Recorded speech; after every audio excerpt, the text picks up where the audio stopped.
García del Blanco.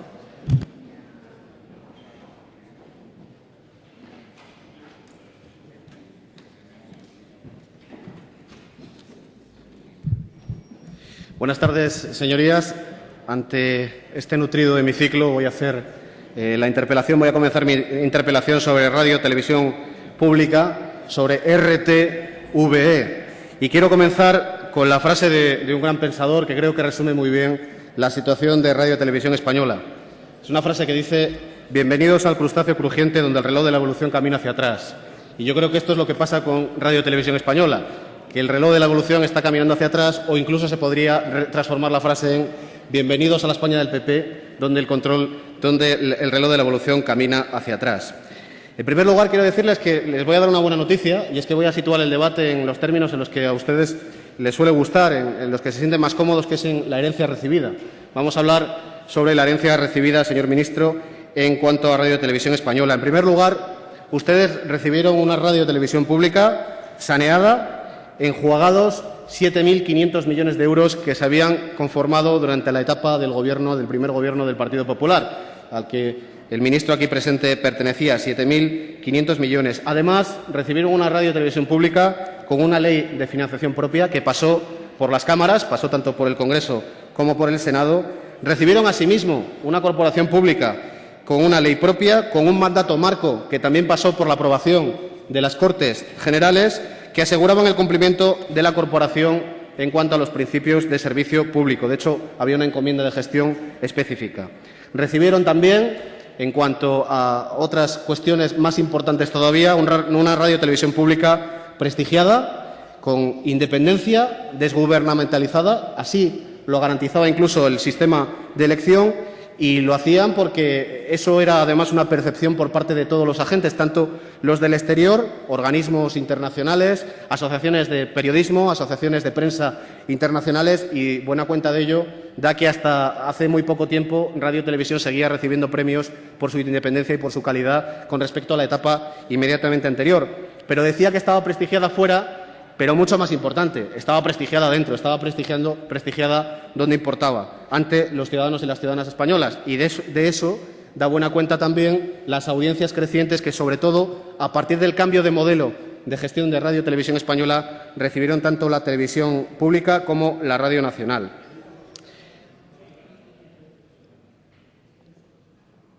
Dicho esto, hay que analizar en qué situación estamos ahora. En primer lugar, ustedes comenzaron su mandato rompiendo cualquier tipo de consenso, rompiendo cualquier tipo de amarre con los principios anteriores. Ustedes nombraron al señor Leopoldo González Echenique Castellanos de Ubao, lo voy a decir una sola vez porque si no me va a comer parte de la intervención, lo nombraron por el procedimiento del rodillazo, parlamentario. Ustedes, mediante un decreto ley, modificaron el sistema de elección para que no hubiera esa exigencia de los 2 tercios para elegir al presidente en el Congreso de los Diputados. Incluso, ya les digo, lo hicieron por decreto ley para que no hubiera control previo por parte de las cámaras con el sistema de elección. Y escogieron en solitario, junto a sus socios en aquel momento, que para algunas cosas se ponen enseguida de acuerdo, para las cosas que interesan, en este caso Convergencia y Unión, eligieron en solitario a un presidente del Gobierno y dejaron al resto del arco parlamentario fuera de lo que es la gestión y el modelo de futuro de Radio Televisión Española. Ustedes volvieron inmediatamente, por supuesto, este es el precedente, volvieron a la radio televisión pública de la manipulación informativa, más obscena en ocasiones, más burda en ocasiones, incluso que la de la época del inefable Urdaci. Hasta hemos tenido que soportar como país la vergüenza de que el Consejo de Europa, este pasado año 2013, a mediados de 2013, haya denunciado la falta de independencia y el control, o por lo menos la pretensión de control ideológico del ente público por parte del Gobierno. Esto lo ha dicho el Consejo de Europa en un informe que nos sitúa a la altura de países como Rusia, como Bielorrusia, como Azerbaiyán, como el recientemente visitado por nuestro presidente del Gobierno, Turquía. Una vergüenza que hace a uno pensar, con esa frase que decía el señor Montoro aquí presente, de España volverá a asombrar al mundo muy pronto. Yo creo que en esto hemos asombrado lamentablemente a Europa. Hemos vuelto a donde no deberíamos haber, a donde no deberíamos haber vuelto nunca. Además, todo esto se suma a denuncias de manipulación por parte del Comité de Empresa, del propio Comité de Informativos, ha ocurrido otra vez lo que no ocurría desde hacía mucho tiempo, el que profesionales se niegan a poner incluso su nombre en informaciones. Y es que seguro, señor ministro, que a Radio Televisión Pública lo que le pasa es que, como Hacienda, estará trufada seguro de socialistas. Ustedes nombraron, hablando de la línea informativa, ustedes nombraron, o nombró en este caso el presidente, soportado únicamente por ustedes, a un jefe de informativos, al señor Julio Somoano, que venía de Telemadrid, que es todo un modelo de independencia. Un jefe de informativos cuya tesis de máster, y leo literalmente, era una estrategia de comunicación para la victoria electoral del Partido Popular. Les voy a leer solo una perla del señor Somoano, que yo creo que arroja mucha luz sobre la categoría del profesional del que estamos hablando. Y leo literalmente otra vez. El Partido Popular no debería dejar pasar una forma de politización como es hacerlo en programas de entretenimiento. Este es el angelito que tienen ustedes al frente de los informativos de Radio Televisión Española. A partir de ahí, evidentemente, lo que se sucedió fue una panoplia de nombramientos de periodistas y de jefes de informativo y de líneas de informativo absolutamente de partido. ¿Cuáles han sido las consecuencias? ¿Cuál ha sido la consecuencia inmediata? Pues, evidentemente, las audiencias han caído en picado. Y esto lo dicen todos los informes, tanto el EGM como Kantar Media, como cualquier tipo de informe, como digo, con mediana independencia. Telediario 1 es ya el tercero en su franja, con apenas el 13%, detrás del de Telecinco en la semana y del de Antena 3 en los fines de semana. Los telediarios, desde que ha cambiado este modelo, han perdido más de 1 millón de espectadores desde 2012. Eso sí, leía hace muy poco que Televisión había tomado medidas con respecto a esto, que había comprado un escenario nuevo y una pantalla nueva de 800.000 euros, y esto sin duda que hará que se recupere la audiencia que ha perdido los informativos. Decían que tenían los mismos escenarios que la BBC o que la televisión francesa. Yo creo que el problema no es el escenario, eso es evidente. Hablamos, además, de que el desprestigio de la propia Radio Televisión Pública impregna también a los programas de carácter generalista. El instrumento, el convertir a Radio Televisión Española en un instrumento de propaganda, de publicidad del Partido Popular, del partido gobernante, es tan grande que, como digo, contamina todo el canal. Líderes de audiencia y productos prestigiosos, como por ejemplo la teleserie Isabel, llegó a ser la tercera en su franja en cuota de pantalla en noviembre de 2013. Otros productos nuevos que va sacando de entretenimiento la propia cadena se desploman desde el primer día. Hablamos, eso sí, de manipulación informativa y de productos generalistas que se ven arrastrados pese a su calidad, pero hay otros productos que está generando constantemente Televisión Española que no se pueden evidentemente tildar de productos de calidad, porque el bajísimo nivel, en ocasiones chabacano, es impropio de una cadena pública, una cadena en la que los ejemplos para el Día de la Mujer Trabajadora del pasado 8 de marzo, sin ir más lejos, era la duquesa de Alba o Tita Cervera. Esto es lo que entiende Televisión Pública como mujer trabajadora. Una televisión pública en la que la presentadora del Magazín de la Mañana se pregunta en público si el alma de los delincuentes se transportará a las personas que reciben los órganos en donación. Esto es lo que está pasando todas las mañanas en la televisión pública. Esto es lo que estamos soportando como servicio público, hipotéticamente, a través de los presupuestos públicos. Una cadena pública que mantiene un programa que hace filosofía de la calidad y de las miserias expuestas en público, como es el programa Entre Todos. Por cierto, que podía ser perfectamente el eslogan del caso Bárcenas, Entre Todos. Señor ministro, ¿usted cree que estos son ejemplos propios de una corporación que, como le digo, está sostenida por fondos públicos y que tiene además un mandato específico de servicio público? Pero si hablamos de la Radio Nacional, tampoco las cifras son mejores y, evidentemente, tampoco la calificación de los programas son mejores. Según el último EGM de 2013, Radio Nacional de España ha perdido 700.000 oyentes, menos 32% de oyentes durante toda esta época. La gente, señor ministro, no es tonta.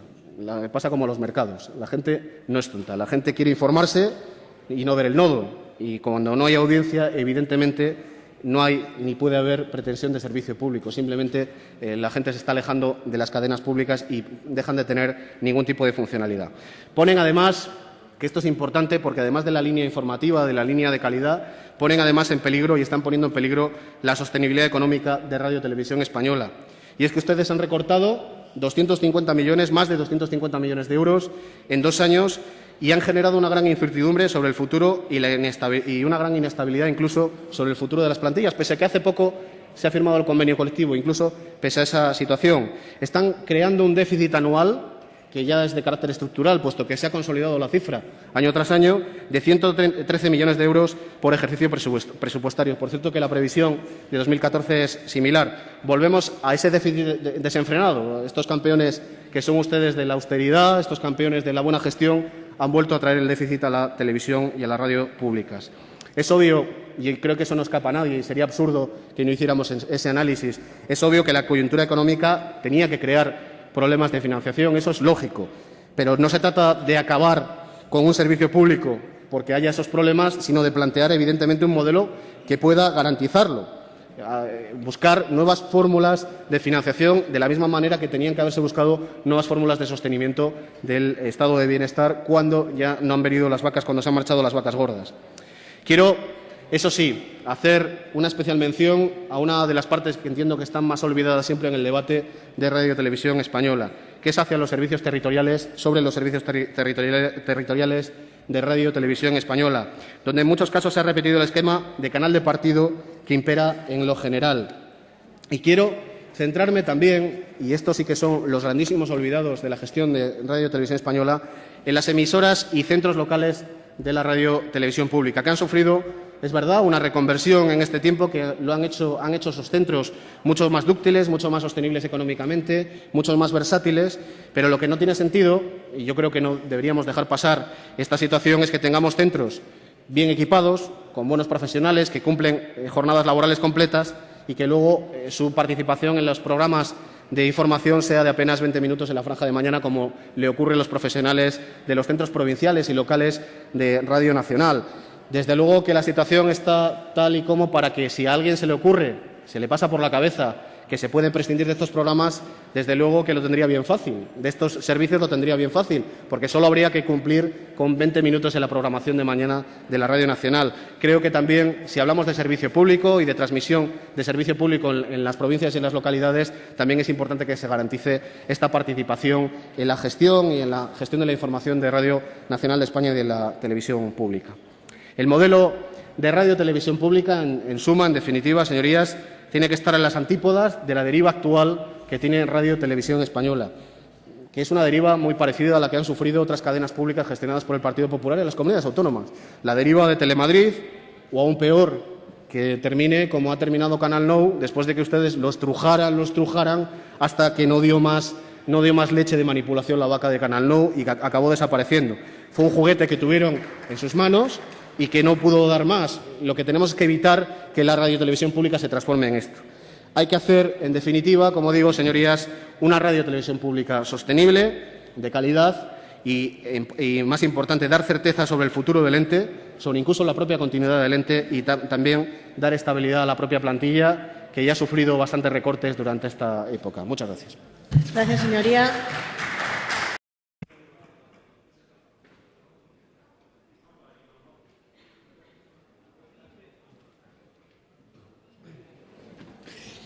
Sí, señor ministro, yo la verdad es que coincido con usted en una cosa, que a mí también me extrañaría que yo apareciera en un informativo de Radio y Televisión Española. A mí también me extrañaría. Bien, yo de su intervención me decía que deducía que a mí no me gustaba Radio y Televisión Española. Yo lo que deduzco de su tono quejoso es que a quien no le gusta hablar del tema es a usted. Porque, oiga, la interpelación que le hizo mi compañero en el Congreso es de 2012. Ya ha pasado tiempo desde 2012. Yo creo que ya llega la hora de que podamos hablar de televisión española y de la radio en el Senado, que no habíamos hablado todavía en la sede del hemiciclo de esta situación, y además que se da otra segunda circunstancia, que va a haber una moción propositiva a partir de esta interpelación que creo que cambia sustancialmente la situación anterior. Y mire, me decía que a mí no me gusta Radio y Televisión Española. No me gusta nada. Efectivamente, no me gustan ni los contenidos, ni el tono, no me gusta nada, pero el problema no soy yo. El problema es el millón de espectadores que ha perdido el telediario de la 1. El problema son los 700.000 que han dejado de escuchar la Radio Nacional. Ese es el problema. El problema es que estamos convirtiendo a la Radio y Televisión Pública en una cosa inane, en una cosa que no sirve absolutamente para nada. Y yo sí creo en la Radio y Televisión Pública. Usted dice que no me preocupe. Claro que me preocupo. ¿Cómo no me voy a preocupar? Y desde este grupo nos preocupamos porque la Radio y Televisión Pública se convierta al final en un espacio solo para los convencidos. Claro que nos preocupa, por eso cambiamos el modelo y por eso garantizamos que tuviera que haber pluralidad en la elección de los miembros del Consejo de Radio y Televisión Española y del propio presidente. Por cierto, consejo que tenía en la anterior etapa consejeros nombrados por ustedes y propuestos por ustedes. Esos mismos consejeros de cuya gestión también hace buena cuenta ese informe del Tribunal de Cuentas al que usted se ha referido. Consejeros que en aquel momento no dijeron nada, consejeros que son copartícipes al menos de la gestión de Radio y Televisión Española. Y, por cierto, ya que cita el informe, cítelo todo. No me diga solo la parte que a usted le interesa para decir aquí. En primer lugar, que el propio Tribunal de Cuentas reconoce que los sistemas de contratación han mejorado sensiblemente en la última etapa, aunque siga habiendo irregularidades, pero que han mejorado. Y yo ahora le pregunto a usted, ¿ha cambiado en algo desde 2012 el sistema de gestión para la contratación de contenidos? ¿Ha cambiado en algo?